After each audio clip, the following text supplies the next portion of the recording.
মাওলা আমার সন্তানদেরকে অতটুক সম্পদ দিও না যে সম্পদের প্রেমে পড়ে তোমাকে ভুলে যাবে, তোমার নবীকে ভুলে যাবে।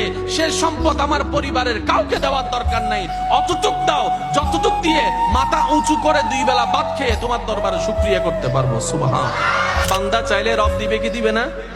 সেজন্য প্রায় সময় একটা জিনিস বার্তা দেওয়ার চেষ্টা করি, আমাদের রব দিতে প্রস্তুত, আমরা নিতেও জানি না, চাইতেও জানি না, রাখতেও জানি না। দোষ একটু জোরে বলেন, দোষ আমাদের। কিন্তু আমাদের রব যথেষ্ট দিয়েছেন। এই পর্যন্ত আমরা যা পেয়েছি, সত্যি করে বলেন আমাদের যোগ্যতা আছে এতটুকু পাওয়ার? জোরে বলেন, এতটুকু পাওয়ার যোগ্যতা আছে? মাত্র দুইটা চোখের হিসাব যদি করি, এই দুই চোখ পাওয়ারও নিম্নতম এবিলিটি আপনার আমার কারণে।